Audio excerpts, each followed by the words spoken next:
อันนี้เป็นกระทาเพราะว่าเขาใครเฮาก้นมืดน้ำก้นตักน้ำนะจ๊ะนะครับก่อนตั้งไรไปตั้งไรก็ใครเฮาเปิ้นมีเมตตาต่อเฮานะครับเดี๋ยวก็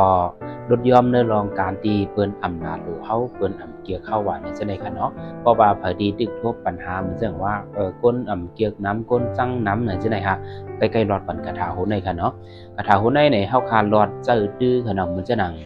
บุพยามเนาะเฮาช่วยสนับค่าเนี่ยจะได้ขนาดผู้ยิ่งค่ะเนาะเดี๋ยวก็เขาได้ตามมุนตาเปียงตามมุนตาปองหวานเนี่ยจะได้ค่ะเดี๋ยวก็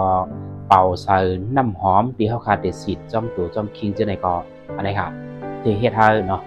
เปิ้นมีเมตตาต่อเฮาเดี๋ยวก็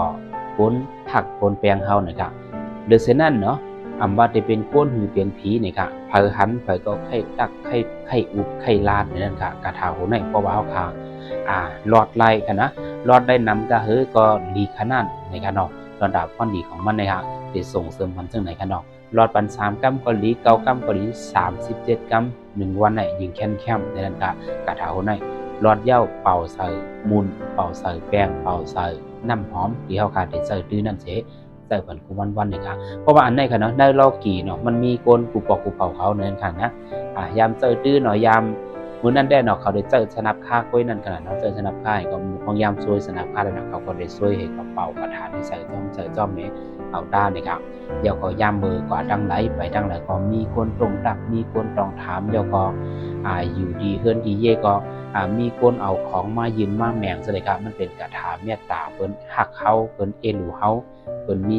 น้ำใจดีต่อเฮาฉะนั้นครับทำไมในกระถามันจะมีไว้เป็นป่าดีและดังดิกไตค่ะเนาะแต่ข้าวเดลอดนี้กว่าจ้อมกันค่ะเนาะหนังฮื้อพี่น้องเขาซัมพอเดลอดไหลด้วยไรนั่นไหนก็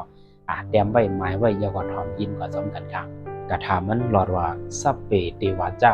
ยักษ์ขาจ้าราชาแม่จ่าสัพเปก็ทำวินาสันตุติสวานะวิยายันตุจิกตังพุเตเนวสินทออะหัมกะระนิยะมัตตะกุสะเลนะยันตะยันตัมอภิสมิจจะสวาหะนี่ครับรอดซึ่งในเสก็เป่าใส่น้ำหอมเฮาเครื่องมือเครื่องแปรงเฮานะครับบัดนี้เป็นผู้หญิงหรือผู้ชายกระถาหัวในใส่ไหลหมดกันเนาะกระถาหัวใน